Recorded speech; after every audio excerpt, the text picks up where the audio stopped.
Urdu news کے قارئین کی جانب سے سعودی عرب میں ملازمت اور قیام سے متعلق سوالات کا سلسلہ جاری ہے۔ پوچھا گیا ہے کہ پاسپورٹ کی مدت ختم ہونے میں 83 دن باقی رہ گئے ہیں، کیا خروج و عودہ لگ سکتا ہے؟ اس حوالے سے جوازات کا کہنا ہے کہ خروج و عودہ کے لیے پاسپورٹ کی مدت کم از کم 90 دن ہونی چاہیے۔ اس سے کم ہونے پر سسٹم از خود درخواست خارج کر دیتا ہے۔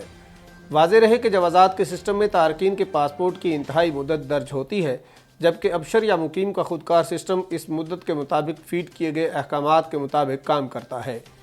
خروج عودہ کے لیے 90 دن سے کم ہونے کی صورت میں خودکار طریقے سے درخواست مسترد ہو جاتی ہے، تاہم اگر کسی کو ایمرجنسی جانا ہو تو اس کے لیے سفارتخانے سے پاسپورٹ کی مدت میں روایتی طریقے سے اضافہ کیا جا سکتا ہے، جس کے بعد جوازات کے سسٹم میں بڑھائی گئی مدت فیڈ کرنے کے بعد خروج عودہ لگایا جا سکتا ہے۔ فائنل ایگزٹ کے حوالے سے ایک شخص نے پوچھا ہے کہ خروج نہائی ویزا کی مدت ختم ہونے میں 8 دن باقی ہیں، جبکہ اقامہ 3 دن قبل ایکسپائر ہو گیا، کیا سفر کیا جا سکتا ہے؟ جوازات کا کہنا ہے کہ خروج نہائی کے بعد 60 دن کی مہلت ہوتی ہے، اس دوران سفر کرنا لازمی ہوتا ہے۔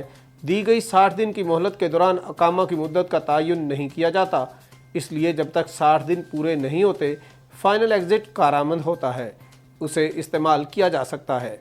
واضح رہے کہ خروج نہائی ویزے کے بعد اقامہ کا سسٹم ختم ہو جاتا ہے، کیونکہ خروج نہائی لگانے کا مقصد یہ ہوتا ہے کہ اقامہ ہولڈر اب مملکت میں رکنے کا ارادہ نہیں رکھتا، اس لیے انہیں 60 دن کا وقت دیا جاتا ہے تاکہ اس دوران وہ اپنے ذمہ باقی امور و معاملات نمٹا لیں۔ مقررہ 60 روزہ مہلت کے دوران ایئرپورٹ کے امیگریشن کاؤنٹر سے ایگزٹ ہونے کے بعد جوازات کے سسٹم میں اقامہ ہولڈر کی فائل کلوز کر دی جاتی ہے۔